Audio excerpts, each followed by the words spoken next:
Right now on the National Weather Desk, historic deal. The new agreement that could help keep the Colorado River from running dry. And I've never been more optimistic in my life than I am right now. Buzz off, keeping bugs out of our homes. They need food, shelter, or water.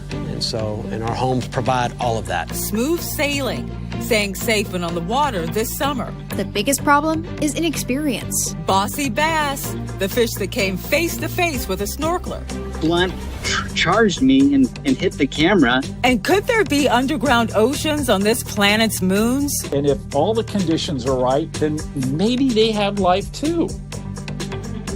From our nation's capital, this is the National Weather Desk.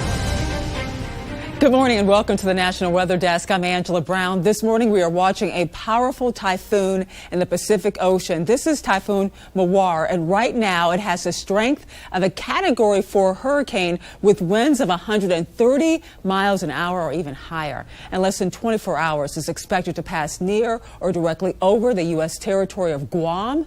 The island's governor today ordered evacuations of low-lying coastal areas. The island is home to 3 American military bases. It will likely be the strongest storm to hit Guam since 2002. 3 states reached a breakthrough agreement over their use of water from the Colorado River. Arizona, California, and Nevada promised to use less water from the river. As Shelley Molashi explains, the goal is to save the river that is so vital to the region from going dry. A historic deal has been reached to save a crashing Colorado River system that provides water to more than 40 million people. California, Arizona, and Nevada agree to cut around 10% of their state's Colorado River allocation, which is equal to 3 million acre-feet of water. An acre-foot covers 1 acre of land 1 foot deep. The water cuts would be split up among farmers, tribes, and cities who are working with the federal government on short-term payments in exchange for water savings. It is so exciting to have the power of both the states and the federal government working together on these very, very big goals. Most of the cuts would be compensated with at least $1 billion in federal funds from the Inflation Reduction Act, which the Energy Secretary and Colorado Senator John Hickenlooper spoke about at the National Renewable Energy Laboratory. But if we're going to be successful in this effort to move forward and push our way up and deal with these problems, which we are, and I've never been more optimistic in my life than I am right now. The deal marks a major step after months of tense negotiations as officials scrambled to reach an agreement to boost water levels at reservoirs where levels are approaching dead pool levels. The deal allows the federal government to make additional cuts if water levels fall further, but that is less likely after a heavy snow season. I'm Shelley Molashi reporting. And state water leaders in California are feeling more confident about containing the water in the Tulare Lake Basin. Rich Rodriguez explains the one variable that they cannot control is just how fast the snow melts. The Office of Emergency Services has been monitoring the Tulare Lake Basin since water started streaming out of the mountains weeks ago. OES and California Water Resources have put together different maps and projected just how high the water could get at the end of May. State water leaders are also confident that the Kings County community of Stratford is safe from flooding this summer. If the snow melts faster than predicted, the state is ready to respond to levee breaches. On the standby list, 2 million sandbags, 30,000 super sacks that helicopters lift and drop in place, plus 2 miles of HESCO barrier made of wire mesh and heavy-duty fabric liner. Right now, 103,000 acres in the Tulare Lake bed are covered by water. And now to North Carolina, where a mountain community wins top honors in a statewide competition for its water quality. Rex Hodge has that story.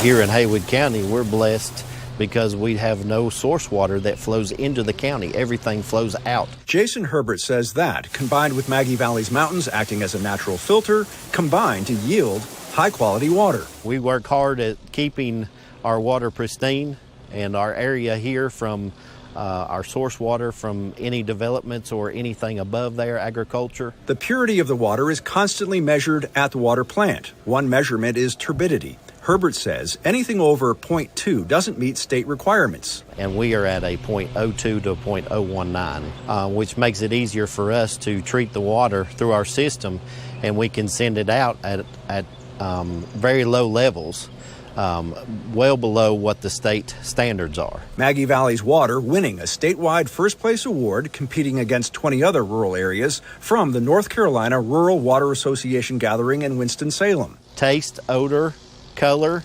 smell. That matters to Maggie Valley businesses. Over at the Organic Beans Coffee Company, the owners say clean water percolates into a better-tasting cup of joe. When you're doing any of that, the flavor, you don't want to taste chemicals in it, and we don't have that problem here. Christine Chamberlain says their water coming in comes in clean. We clean the filter. There's nothing in the filter because, as I tell everybody, Maggie's water is the best. With this statewide report, Maggie Valley now qualifies to compete nationally. That will take place in Washington, D.C. in February. Memorial Day is considered the unofficial start of the summer season and the kickoff to a lot of summer fun. But sometimes fun can come with some great responsibility. Gabriella Primas shares what the Coast Guard wants you to keep in mind ahead of the holiday weekend. Lake Michigan will be bustling with boat traffic come the weekend. The Sturgeon Bay U.S. Coast Guard Station is gearing up. TJ Barnes says the team responds to more than 20 search and rescue calls a weekend.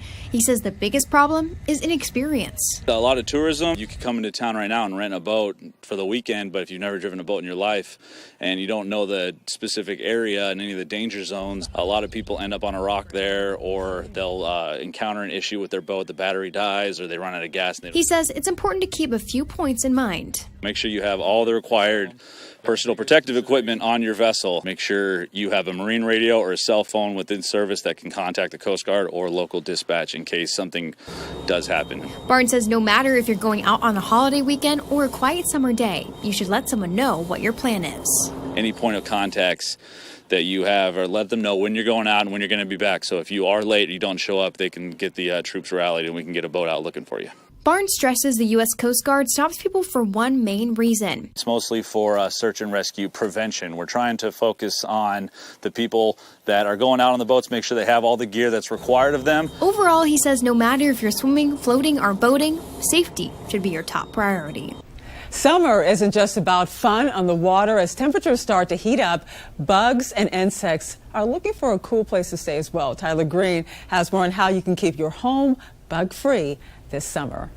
Nobody wants to share their home with unwanted guests. But when the summer heat comes along, the risk of unwanted intruders grows as bugs and insects look for shade. Any insect or animal, they need food, shelter, or water. And our homes provide all of that. And while those bugs and insects are looking to sneak into your home this summer, Galindo tells people where to look out for bugs and how to keep them out. So utility entry points, main doorways, check your door seals, utility entry points like pipe entry points where your gas lines go in, where your water lines go in, condensation lines. Those are areas to really take a look at, and also, decrease the amount of foliage that's around your home and items, just lumber and stuff. You can lay a piece of lumber down next to the foundation, and believe it or not, bugs will find a way to get underneath that. Galindo said that you can find the tools to seal your home at any hardware store, but if you already have some critters crawling around, he says that keeping them out is just a few simple steps. Typically, they find the entry point, seal it up, and then, of course, once the bug's inside, then the insect has to be dealt with. That's where pest management professionals like us come in handy. And of course, if you do anything yourself, always read that label. That's critical in our world. In Mexico, millions of people have been warned to prepare for a possible evacuation due to increased activity from the country's most active volcano. The volcano has been spewing ash into several nearby towns since late last week. Dozens of schools have been closed, and flights in and out of Mexico City have been delayed. 25 million people live within a 60-mile radius of that volcano. And we'd love to share and connect with you, and you can find us on all of your favorite social media platforms. Just search the National Weather Desk right there. And coming up on the National Weather Desk, a new discovery that is making waves, oceans on one planet's moons, what that data is revealing, plus a look at why sometimes weather radar shows rain, but nothing is falling from the sky.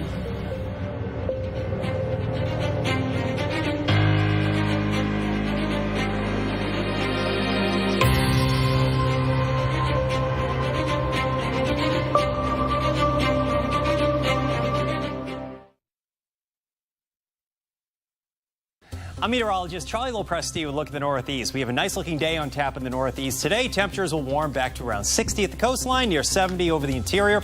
There'll be a stiff onshore wind during the course of the afternoon. That's why coastal areas will be coolest. Our next chance for rain will arrive with this cold front right there, and that will be on Wednesday. There'll be spots in New York, northern Vermont, northern New Hampshire that get some rain, maybe even a thunderstorm during the afternoon. This feature will approach coastal areas during the evening. I'm meteorologist Jonathan Myers, and here's a look at the Mid-Atlantic region up and down the 95 corridor. Gorgeous weather coming through lunchtime all the way through 2:30. Lots of sun. Temperatures likely in the mid to upper 70s for most locales on our Tuesday as fair weather high pressure, that big blue H, remains our fair weather friend and our latest weather maker. Pleasant weather all the way through midweek. That's the scene here. I'm meteorologist Vitas Reed. Here's a look at your southeast forecast highs as we see cooler temperatures for the day in Atlanta. 67 for the high, 78 in Raleigh as well as Charleston, 68 Macon, 82 in Pensacola, upper 80s for Tampa and West Palm. Well, we have a little bit of cloud cover over South Georgia. There is a little area of low pressure in this region helping fire up some showers and thunderstorms as we go through the afternoon. A little more activity firing up across central Florida. There could be some heavy rain in parts of Florida.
Weather Window, presented by the National Weather Desk. Two weather phenomena at once: the refraction of sunlight through water droplets that forms this rainbow, and this lightning bolt equalizing the positive and negative charges between these clouds and below. And this security camera provides a fox's eye view of this mama and her kits outside their den, and the curious coyotes who want to check things out. For more content like this, like the National Weather Desk on Facebook. After reanalyzing old spacecraft data and looking at new computer modeling, NASA scientists underground oceans of liquid water. Emily Gracie spoke to an expert about the discovery and what this may mean for finding life beyond Earth. Now, the recent modeling that's been done seems to indicate that there are 4 moons at Uranus that could also have oceans underneath the ice crust. It's not sunlight that's heating these moons. It turns out it's tidal forces. If you're orbiting a large body, when you're really close to it, it squeezes you gravitationally. And then as you move further away, you have less gravity and it releases a little bit of its hold. And that energy has to go somewhere. And if you have an icy crust, the first thing you're going to do is melt the ice. And now we've got 4 fabulous, ocean worlds, we call them, to really take a good look at and study. Does that look like sending a probe to go check and make sure that there really is water there? Well, once we get a spacecraft in orbit around Uranus, we'll be able to tell a lot from it. Uranus has a great magnetosphere. These moons are in that magnetosphere. And so if there's any currents because of the oceans, we ought to be able to measure it. Really, we're not talking too far from home here. So this is pretty exciting. Right. It is. Like looking in your own backyard, right? Yeah, it's like looking in your own backyard. The other part to that is, what about life here on Earth? How did it start? Well, there's the concepts now really revolve around 2 major ways. One, from hydrothermal vents in our ocean. So now we imagine that all these ocean worlds that are around these big, huge gas giants out in our outer part of the solar systems, having oceans, they probably also have hydrothermal vents. We expect organic material to be there. And if all the conditions are right, then maybe they have life too. And if you like this interview, you should check out our podcast, Off the Radar. New episodes drop every Tuesday. This week, Emily Gracie sits down with a hurricane hunter to find out what it's like to fly in the middle of the danger zone. You can find Off the Radar wherever you get your podcast. And a bit of space news right now. SpaceX rocket carrying a former NASA astronaut and 3 paying customers has reached the ISS. It's the second all-private mission ever to the outpost. The crew took off from Kennedy Space Center in Florida Sunday night and reached the ISS Monday morning. They will spend about a week conducting more than 20 experiments alongside existing crew members. The AX-2 mission is in partnership with Axiom Space. The goal is to make these missions routine, offering non-astronauts a shot at going to space. Those ISS experiments include contributions from an institute in Seattle. Holly Menino takes a closer look at why their research matters. On that flight, human-induced stem cells produced by scientists at Seattle's Allen Institute for Cell Science. This is the first time cells from the Allen Institute have traveled to space. The 4 astronauts will conduct scientific experiments. That includes observing the effects of microgravity on cell growth and development. We asked, why does this research matter? The stem cells are capable of many amazing things. They can differentiate into many different tissues. They can proliferate indefinitely without changing their fundamental character. But we don't know a lot about their ability to exist and perform all of those fascinating phenomena in space. So we will find out about that. The stem cell study is part of a series of NASA-funded experiments led by researchers at Cedars-Sinai Medical Center in Los Angeles. Well, have you ever whipped out your weather app and you've seen snow or rain kind of pop up on that radar, but nothing is falling from the sky? Meteorologist John Gumm has an explanation for that. Typically, when we get rain or snow falling from the cloud base, it makes its way all the way out of the cloud, all the way down to the ground. However, in some situations, you may have that rain or snow falling out of the cloud, but evaporating before it reaches the ground, due to a layer of dry air between the ground and the cloud base. This is something we call Virga, precipitation that falls out of the cloud but doesn't make it to the ground. In this case, you would see it on radar, yet at ground level, no snow, no rain. In the case of rain, that dry air causes the precipitation. It does something called sublimation, where it goes directly from a solid, like a snowflake, to vapor and just basically disappears in that dry air. So the next time you get out your weather app and you look at the radar and you see rain or snow overhead, yet nothing's going on, you know it's something that we call Virga. Good to know. A man who was snorkeling last week says he's now learned who is the real boss of Bass Lake in California. He usually snorkels in California area creeks, but snowmelt has made conditions far too dangerous, leading him to a small bay on the edge of Bass Lake and one really fun encounter that, of course, was caught on camera. Liz Gonzalez has the story.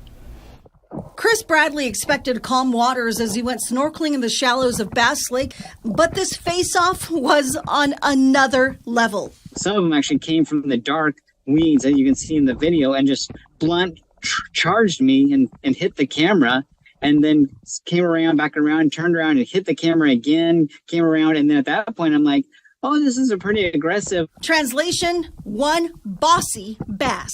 Bradley says he's gone snorkeling with all sorts of creatures over the years, from the Sierra Nevada newt to rainbow trout and Chinook salmon. I can tell you is swimming with the Chinook salmon and other fish species, when you do get to the fish and they are in their breeding time, they're aggressive, they're protective of their area, and they will attack anything. Bradley started snorkeling in 2017 and found it to be the perfect escape during the pandemic since he works in healthcare. And what I found when I was river snorkeling was I was able to relieve a lot of that stress. I'd go underwater, and even if I didn't find fish, I would see the gleaming of the light, the prisma, the sound of the water, and just find this relaxation just come over me.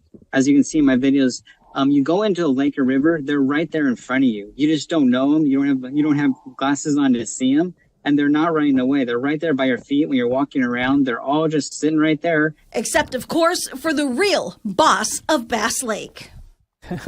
And time now for a short break. As we go, we take flight over the Dinky Creek in Fresno, California.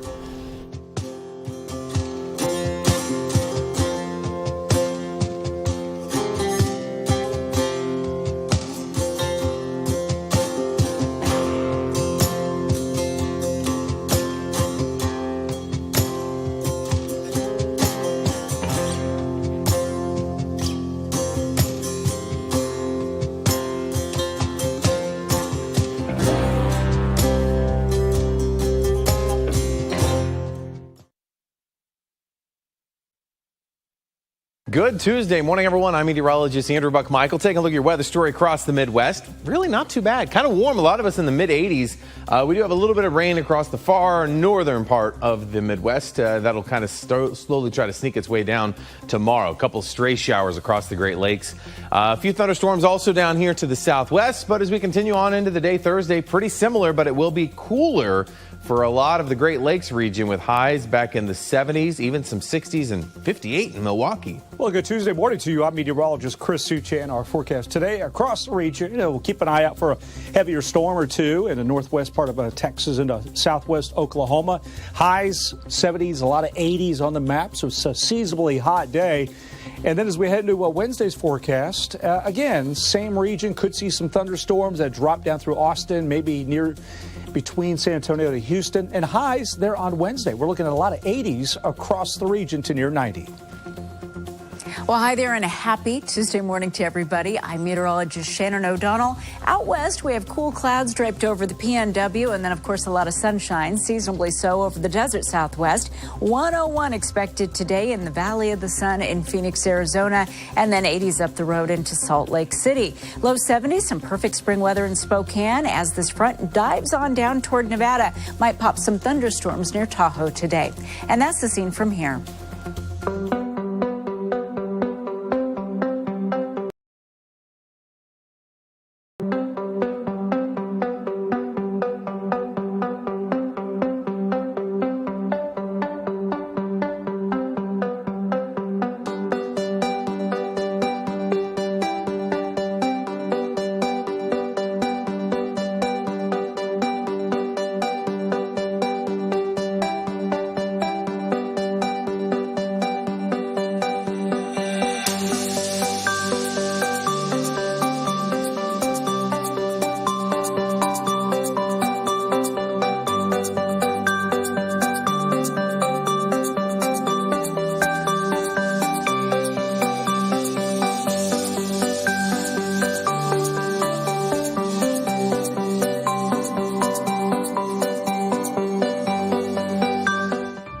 Watching the National Weather Desk. As temperatures turn up and the landscape dries out, fire concerns are growing significantly across parts of California. On Sunday was Shasta County's first 10-acre fire of the year and the fourth fire of that size in the state. Those fires plus two smaller vegetation fires are examples of this danger as summer nears. CAL FIRE has some prevention tips that can be helpful as Memorial Day approaches. Ultimately, you really need to look at the current weather conditions, whether you're going to be doing burning or you're going to be using power equipment. And with that power equipment also, you want to make sure that the mowers, whether riding mowers or push mowers, that you have a legal and adequate spark arrestor on that.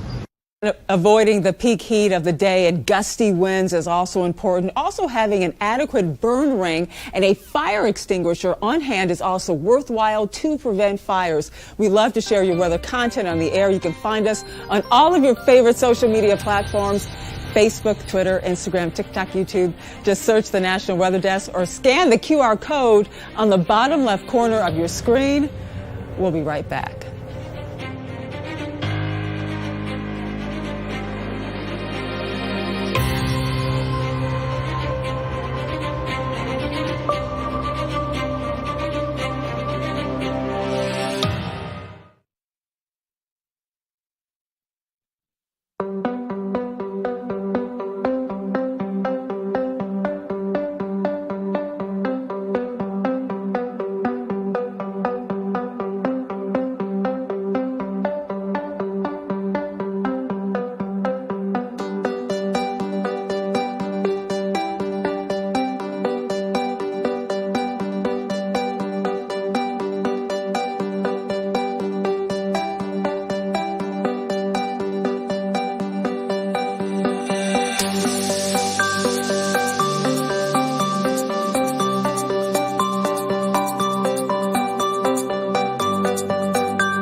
And thank you so much for joining us. Tomorrow on the National Weather Desk, we'll take a look at how crickets can be one of the best forecasters when it comes to outside temperatures.